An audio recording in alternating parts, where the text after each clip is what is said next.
Hi, my name's Roma and one of the most difficult things in life is when you lose a child. Whether it's a baby, whether it's an older child, it makes no difference. I lost my daughter when she was age 22, and further down the track when I was bringing up my two grandchildren, I lost my granddaughter at age 13. Losing a child at any age, whether a baby or whether old, is heart-wrenching. And I have empathy for you if you have had to walk that journey. You know, in life we expect the natural order of things, but when a child dies before a parent, it's not in its natural order. So we expect our parents to go, but when a child goes, it's extremely, extremely difficult. It's incomprehensible, and it's hard to bear.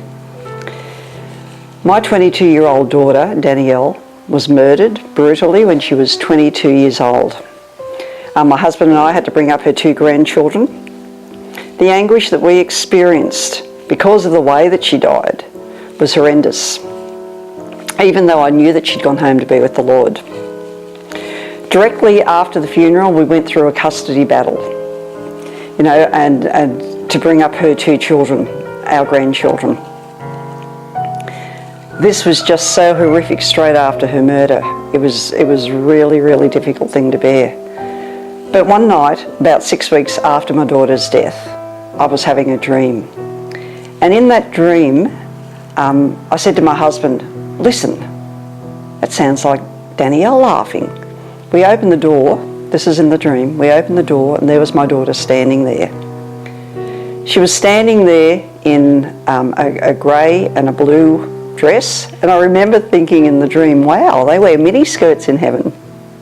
But the first thing she said to me was, Mum, don't worry about the way it happened. There's no pain or suffering here. You see, it says in heaven, there's no pain or suffering. So she was free from the pain and suffering of the way that she'd been killed. And then the next thing she said, Mum, you should see my house. The Bible says that God has a mansion prepared for us in our taste and in our likenesses. And he had that for her, and she was so excited. She always wanted her own house, and she had it in heaven.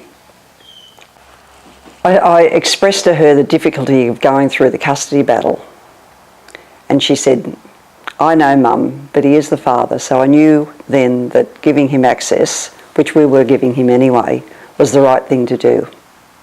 But then she said to us, "I know you'll take good care of them."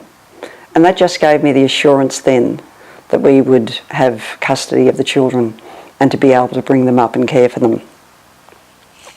The next thing I said to her, I said, "Danielle, you know I love you." I needed so much to say that to my daughter because she was taken, in such a quick and a terrible way, and I hadn't seen her for some time before her death. She just smiled at me and she said, "I know you love me, Mum." I asked her to stay, but she said, "No, Mum, I have to go back." But the amazing thing is, as I had that dream, I woke up halfway through the dream and I sat up in bed. And although I couldn't visibly see my daughter in a vision, I knew that she was still there.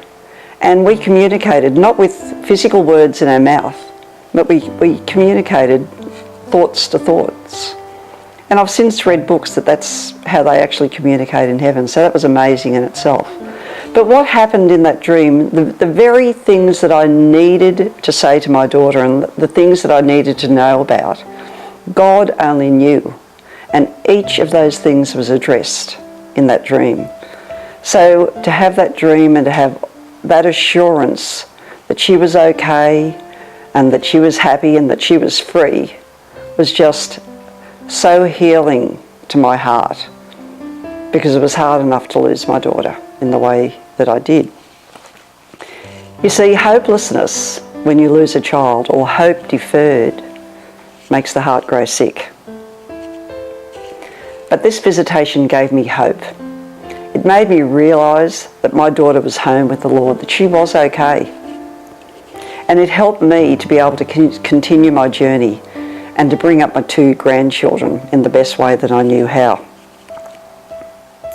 You know, the Lord knows what we need before we need it, and He knew that I needed to have that visitation from my daughter, to have all of those issues addressed. If you've lost a child, I'm not saying that God will give you a visitation, but He knows exactly what you need here and now.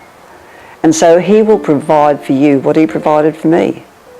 A ways and a means to work through the loss, to work through the grief, and to come out the other side. So turn to the Lord and just seek Him, because He just wants you to come out the other side whole and healed. And He'll do for you what He did for me. God bless you.